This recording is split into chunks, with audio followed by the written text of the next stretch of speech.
நம பார்வதி பரமேஸ்வர ஹர ஹர மகாதேவா. தென்னாட்டுடைய சிவனை போற்றி, எந்நாட்டவர்க்கும் இறைவா போற்றி. நமச்சிவாயவே ஞானமும் கல்வியும், நமச்சிவாயவே அறிவிச்சையும், நமச்சிவாயவே நானவின்றேத்துமே, நமச்சிவாயவே நன்னெறி காட்டுமே. திருச்சிற்றம்பலம்.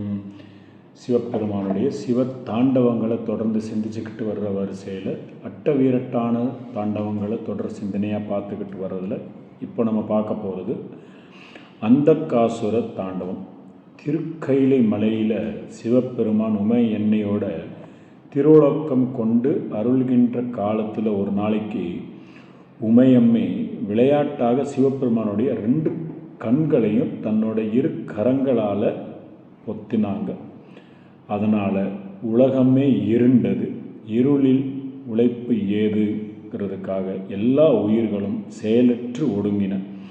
உலகம் செயலின்றி மடிவதை கண்ட எம்பெருமான் தன்னுடைய நெற்றிக்கண்ணை திறந்து சிறிது ஒளி தந்தார். நெற்றிக்கண் தீக்கண் அப்படிங்கிறதுனால அந்த ஒளி பட்டவுடன் அம்மையுடைய 10 விரல்களையும் வேர்த்துச்சு. அந்த வேர்வை துளிகள் ஒரு உருவமாயின. அந்த உருவம்தான் அந்தகன் அப்படிங்கிற பெயர் பெற்றது.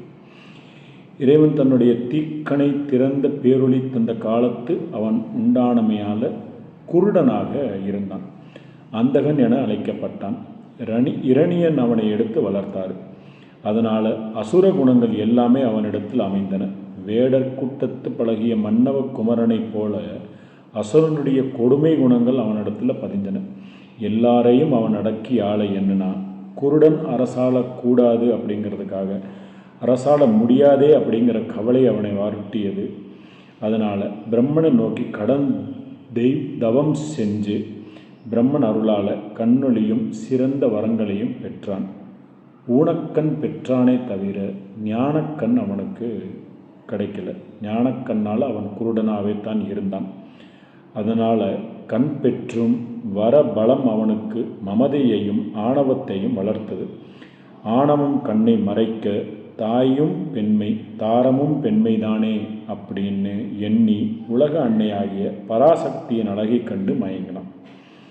அமரர்கள் பலருக்கும் அல்லலை விளைவித்தான். பழி பல செய்து வந்தான். பெருமான் அம்மையின் விரல் வியர்ப்பேல் பிறந்தும் இவன் இவ்வளவு கொடுமை செய்கிறானே அப்படின்னு இறங்கி அந்த காசுரனை திருத்த எண்ணி போருக்கு புறப்பட்டு வந்தார். சிவன் ஆற்றலை உணராது அந்தகன் அவரை எதிர்த்தான். பெருமான் அந்தகனை சூல ஆயுதத்தால் குத்தி கொன்றார். சூலத்துடைய நுனியில் அந்தகன் உடலை தூக்கி நின்று வீர நடனம் புரிஞ்சார். இந்த நடனம் தான் அந்தகாசுர வத தாண்டவம் அப்படின்னு சொல்லப்பட்டது. சூல நுனியால் குத்தப்பட்ட துன்பம் பட்டு வருந்திய அந்தகன் பெருமானை பலவாறு துதித்து பிழை பொறுக்க வேண்டி பாடினான். பெருமான் அவனை விடுவித்து அவனுக்கு சிவஞானம் அளித்து சிவகணங்களுக்கு தலைவனாக்க மாற்றினார். அந்தகாசுரவதம் திருக்கோவலூர் தலத்தில் வழிபாடு பெற்று வருகிறது. திருமுறைகளில்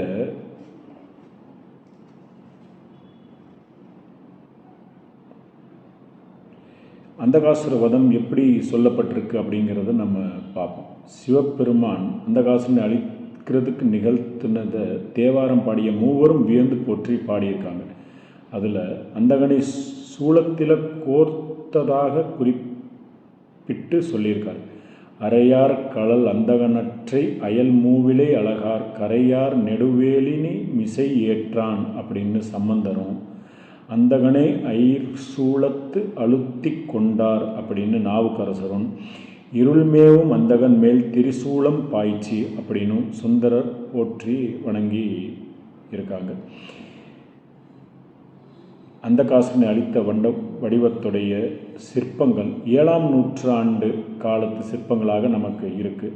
ஒன்று கற்சிற்பமாக கைலாயநாதர் கோயில் காஞ்சிபுரத்தில் பல்லவர் காலத்து வடிவமாக நம்ம பார்க்கலாம். இன்னொன்று காஞ்சிபுரத்தில் கைலாயநாதர் கோயிலில் இருக்கிற பல்லவர் காலத்து தாண்டவமூர்த்தியை செப்பு வடிவமாகவும் அங்கே இருக்கிறத நம்ம பார்க்கலாம். இறைவன் எல்லாருக்கும் எல்லாரும் புரிந்து எல்லா பாவங்களையும் போக்கி அருள் புரிய வேண்டும் அப்படின்னு பிரார்த்தனை செய்கிறேன். நம்ம பார்வதி பரமேஸ்வர ஹர ஹர மகாதேவா. தென்னாட்டுடைய சிவனை போற்றி எந்நாட்டவர்க்கும் இறைவா போற்றி. திருச்சிற்றம்பலம்.